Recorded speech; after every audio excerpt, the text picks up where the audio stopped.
welcome to my YouTube channel. My name is Iga Marachi and I'm a registered nurse based in Lagos, Nigeria. If you're a returning subscriber, thank you so much for coming back. And if you're a new subscriber, welcome. In this channel, we talk about everything about nursing, health, lifestyle, and things. So today, I'm going to have a chit chat with one of my medical professionals. She's a doctor, and we're going to be talking about life as young medical professionals living in Lagos, Nigeria. So if you love to watch it, stick back and let's start the video.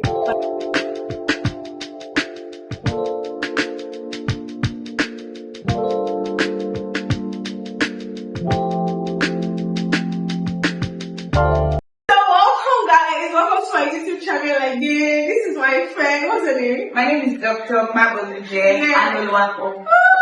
Welcome. So this is my friend. We're friends for how long now? For like 9 years. Thereabouts. And we met before uni. I think it was Wayne that brought us together. Yes, we're trying to sort out something. So yes, and it was everyone that brought us together. So shout out to you, evaluation, if you're seeing this video. So this is my friend Anil, and she's a doctor, a medical doctor, and she's going to be answering different questions, just about young medical professionals living in Nigeria. I'm going to be asking her various questions. So the first question I'm going to be asking her is, how do you think your role as a doctor complements each other? So how do we complement each other as a nurse and a doctor?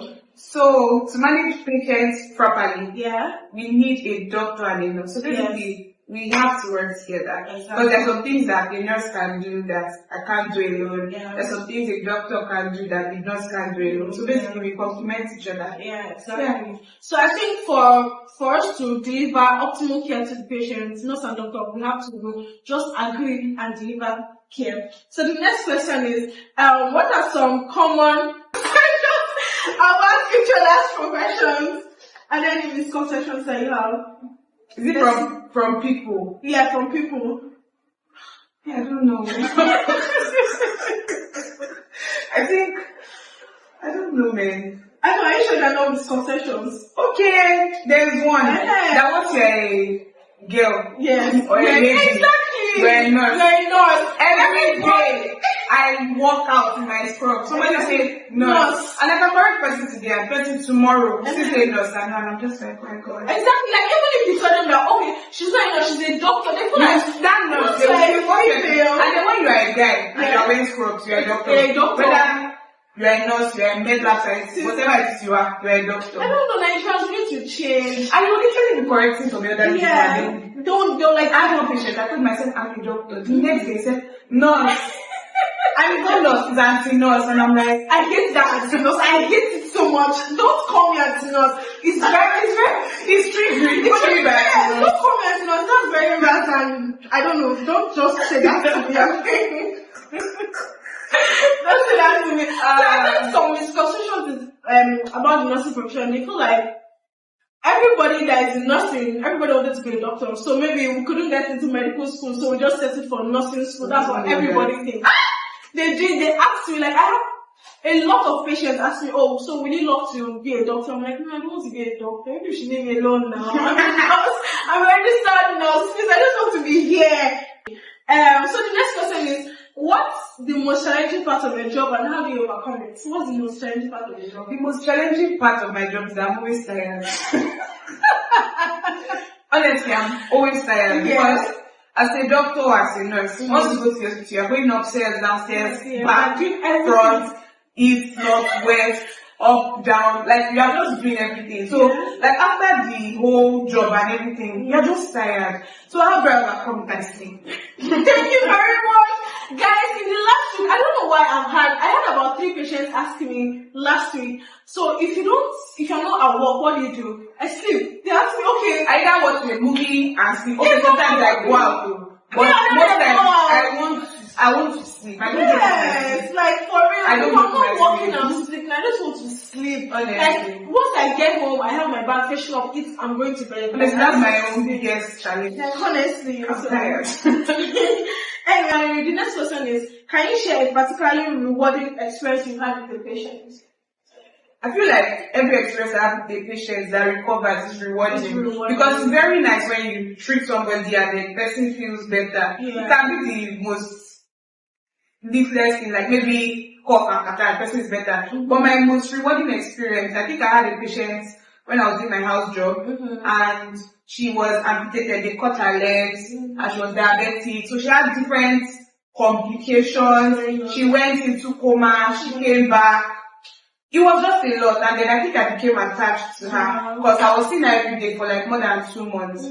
So eventually, she became better, and then we discharged her, and then I saw her on outpatient basis, and then she was just rolling her wheelchair. So then she was like, Dr. Anwan, I hugged her. I was like, I shake. So it was very rewarding for me because I know the things she went through, and me, I know what I went through. Going to ICU, trying to look for space, buying drugs out of my own pocket. Like, it was just a whole lot. And then we did everything part survive, and she really did. It's not easy for you to have that kind of patient, and patients to survive. I think it's just rewarding, taking care of patients in their most vulnerable moments, and then watch them come out of that. Like, it's so rewarding. I think we need to talk about how healthcare professionals, how we need to do not to get attached to patients, because it's very difficult.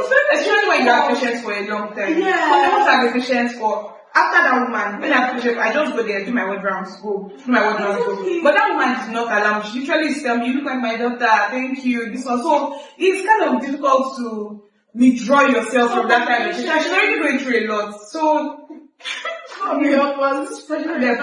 But see, I have a lot of rewarding moments. But I think since I had a patient who had DMFS, and what's DMFS? DMFS is diabetic foot ulcer. So basically, it's when patient has diabetic mellitus, and basically affects like their legs and all of that, and then there's no proper blood flow to like the distal parts of the body. Exactly. So I was basically doing this one's wound dressing. If you know DMFS, you know how. Anyways, I was basically doing her dressing every. Seriously. So I was basically doing her wound dressing every day, and she actually got better. So I don't know, that's just rewarding for me. So the next question is, what's one thing you wish you had known before starting your career? See, there are plenty. Let me just tell you. There are plenty, but let me pick one. Give me a minute. That you always be tired. I mean, every work is stressful. But this one, I'm always tired. Like, sometimes I'm doing 24 hours call, sometimes I'm doing 48 hours. And the cycle is just exhausting. It's exhausting. Like, this is over and over again. Like, I'm literally living in cycles. Like, that's how I feel. So I wish I knew that before I started this profession. And I also wish that I knew that this profession would withdraw me from my emotions, kind of. Because now, things just happen. I wonder how I handle some things in life, and I'm just like, it's probably related to my job, because the most shittiest thing could happen, the patient could die, and then I'll just continue what I'm doing. Like, it's so annoying, yes. Like, maybe this room you just entered, you just, told this patient about her diagnosis and all of that, and then the next room you're entering, patient is, getting better, and then you're just happy. I'm like, how did my mood change? And just ask my friend, and then I can see my friend, I start laughing at her, and I'm like, I didn't even realize it was somebody that told me, and I'm like, oh shit. No, I realized, like, there was a time I had a patient, we just, broke the diagnosis to her that maybe she had cancer and all of that. And then the next patient, she was getting better, she was discharged. So I'm like, how did I move from this to that? It's so annoying. It's really, it will actually, healthcare will actually detach from your emotions. So, what will help us? The next question is, can you share a funny or embarrassing moment that happens to you on the job? Especially as fast officers. You guys have so many. See, there was thousands. So when I was doing my own job, maybe like 10 was happening. But let me pick one. I think my most embarrassing was one time I was doing call. I was doing my nights, and then I was tired. So I wanted to write a prescription for my patients. You guys, I wrote my name. I really wrote Mabukidia form. And I continue to, like, I filled up everything with my name. And then the patient went, and the patient came and said, doctor, you gave me another patient's prescription. And I'm like, how did I give you another patient's prescription? And the patient gave me back the prescription. And I was like, yes, now did your prescription. And then I looked at it and I'm like, I mean, it can literally happen to anybody. and I was in stupid mistake, like I was tired. So yeah. And I think another one is when I started house job, I didn't know how to like set lines. For people that are going to do house job, don't beat yourself over it. You get the hang of it. When I started house job, I couldn't set lines, I couldn't do anything. So there was a day I had a patient, she was going for surgery. And if you know how all these things work, the house officer that will set lines, pass catheter. Hey, people, I was struggling. And I was the only one in my building at that point. I was literally struggling. It was embarrassing, but my patient's husband was a doctor. So he came and he's like, don't worry, I understand, this is how it was when I started, blah, blah, blah, blah. And he helped me to set the line. Wow. It was embarrassing, but I was also happy. So, yeah. But eventually we learned how to set the line. And now, I know it's a badass at setting line, like, Bless God. That's what I said. I Don't know beat yourself, like, she's really a badass. you will get the hang of it. Exactly. At the beginning, it's going to be challenging. You feel like, what's the... It gets better with time. It period.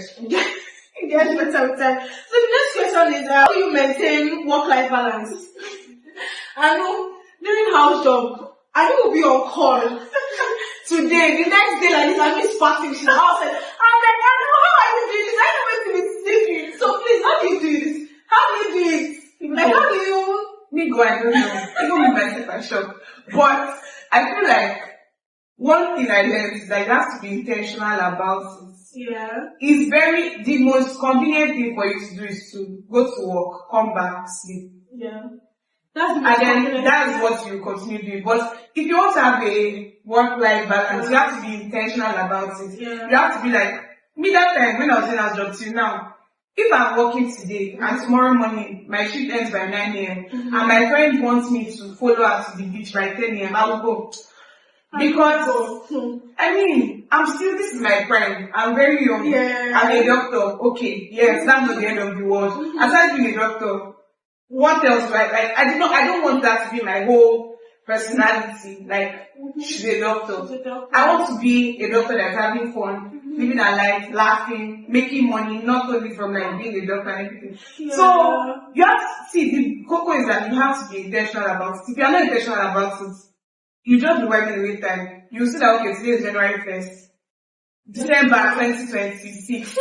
You see that you are still doing the same thing if you are not intentional about it. So just have to be intentional about it. You'll be tired though, but you sleep. And I think this is how you actually prioritize self-care and avoid burnout. Exactly, because the brain drain can be exhausting, like, it's a lot. So, yeah, just used to be like, I will literally have call tomorrow.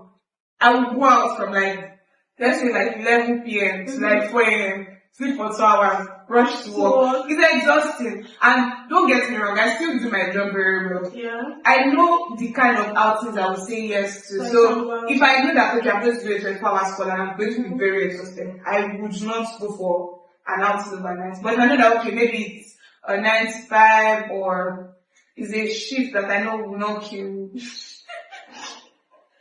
What do you understand? Yeah, I know she takes a lot of risk because, bro, how can you be going to work the next day and by 2 a.m. you're still out? I'm like, how do you do it? You have to have fun. I don't know, come with me, man. I swear, I love to sleep because if I don't sleep, I'll not be able to function optimally. So I need to sleep. So you shouldn't do that. I mean, people are different. You can't do it. I've not just tried.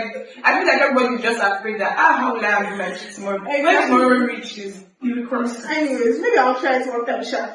But the next question is, how do you communicate effectively with each other, like with nurse, like other healthcare professionals, I mean, medical scientists, nurse, how do you communicate effectively? So I feel like that I usually have like not a relationship, but we usually have like a rapport. Yeah. So you can be older than me, like 40 years, but like I want to communicate. It also depends on that person. So in aura for aura, if you are rude, I'll communicate to you in a rude way. If you are a nice person, I'll communicate to you in a nice way. If we are just formal, I'll communicate to you in a formal way. So if I need to communicate with you, I'll just say, oh, please can you help me do this? So if you are nice, oh hi, please can you help me do this? If you are rude, life is just easy when the doctors I'm working with are really friendly.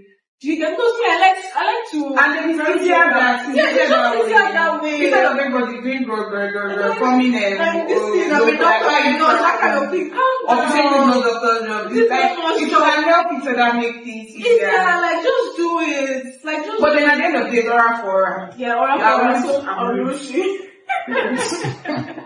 Okay, so the next question is, how do you stay current with the latest? How do you stay current with the latest medical research and developments? Because things change over time. Do you understand? Yeah. Exactly. So let's say a treatment plan for a particular disease. In the next 5 years, it might not be the same thing or something that updated. So how do you actually stay updated in that kind of thing? I think for me, because I have 2 jobs. Yeah. So I always take the other hospital I work in, they are very current. Every Nigerian doctor. They have 2 jobs, bro. That's what you have to do. So my other work, for me, my other workplace, they are very current. We have like meetings, we have summits and all of that. So whatever they say there, I carry it into my new job. And then sometimes when I'm not sure of something, I always call my doctor friends. Hello, I don't know what they did.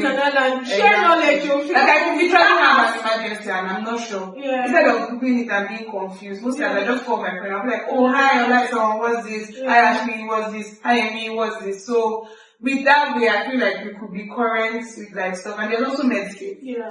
So exactly. So basically, what rounds when you read a lot, just among your colleagues, you learn every day basically. So one last question: if you could turn back the hands of time, when you enter school in 2016, will you study medicine again? No. Why? Why would you study medicine? Don't get me wrong, I don't know where this video is. But I enjoyed it, but I feel like it's too demanding. And I didn't know all these things because I'm still very young. I started studying medicine when I was very young. I didn't know anything. Everybody, I want to be a doctor, Yeah. So I feel there are so many opportunities. I like helping people, yes. But I feel like there are so many other ways to help people. Because most of these things, you are doing it at the cost of your mental health. Because most times, I'm not okay. I could be having the shittiest day. I could be going through the most emotionally draining thing. But I still have to go to work. Yeah. And I don't like it because I now have to set aside my feelings. Yeah. I can be having cramps, but my patient too is having cramps. So I have to, push aside. Like, you just have to learn how to be selfless, yes. It's good though, yes, but it's very demanding and I don't like it. And then also, because I'm not clear that it's it's my bonds and we, I want to be a fake queen. This one is boring. Sometimes I'm like, why go to nails? Or pack your hair, either pack it, or your lashes. Honestly, and every day, scrub. Yeah, it's kind of boring. And then wigs, I can't wait. Yeah. So, that's another reason why you have to be intentional about going out. Because then you wear your party clothes. Exactly. So, if you not medicine, what else will you do? That's a difficult question, I don't know. That's the thing that I can't imagine myself in another profession, but I'm going to figure it out. Honestly. So I think for me, if I could actually study nursing again, if I could maybe turn back the hand, I don't know, I think I would do nursing again. Oh. I think I would do nursing again, but maybe not just in the environment I did. I think that's very important. That's very important. Because I went through a lot of mental stress to get this degree. So I think it's not just not easy. it's not easy anywhere. But I feel like it's just different. It's just different. The emotional trauma, the mental stress, everything. I don't think I want to go through that again. So I think it's just in a different environment. Then, what else like? Maybe I'll probably be in Texas. I'll probably be in Texas and be working remotely, or just doing something else. Or maybe I'll be an event planner, or maybe Odogo's wife. Because I'm a soft girl, I don't want to stress myself too much. Anyway, just so you know, I have some people that are doing like house job now at the moment, and they're always asking me, how did you do it? That's what I said, you get better with time, honestly. Yeah. That's what I keep on telling everybody. So I'm just saying it now because it gets better with time. Because the doctor I was that time I started, is not the doctor I am today. And you're more confident. Yes, and you get see. Confidence is very important. Very important. Like you can literally be saying rubbish and you're confident. Yes, I don't have to talk about do it. Yes. And you get it. Let's say you let me share a story. That's why I actually learned how to set line. That's why I think that's true. After my internship, I was working in a private hospital. And then there, nurses are doing a set line. And when I started, I'm just okay, let me not set the line. I first took blue cannula. I went, did I get it? No, but did I stop it? I didn't stop trying. Now, I can literally set any line. Like before I actually call a doctor, I would have tried like twice, and maybe the second time I will get it. Like 90% of the time, I get it every time. Just keep trying because you try. You know this suturing, like when people get like injuries and you have to close it up. Yes. I was wondering from that because I'm like, it's too messy. Yeah. And that thing is, I don't like how And then there are different types of this our profession is too vague, it's too grab, like it's too. So when the first time I had to suture, not the first time I had suture before, but that time I had to do it without supervision. Yeah. I was like, eh. But you know what? You do it, you get it. Yeah. And then I feel like once you actually get that confidence and you start doing it on your own, you see that you actually Just be be getting confident. better. That's the You actually that's getting the better at it. Anyways, see, don't stress yourself too much. Just keep showing up and showing up. Keep doing your thing. You actually get better with time. Thank you guys so much for watching. I hope you actually enjoyed this one. I'm going to make this a series. If you're a medical professional, whether doctor, nurse, med lab science, I have a lot of med lab sciences friends. Please get ready. I'm going to be coming on my channel soon. Pharmacies, all of that. Anyways, thank you guys so much for watching. Make sure you like, share, and subscribe. Period. Bye.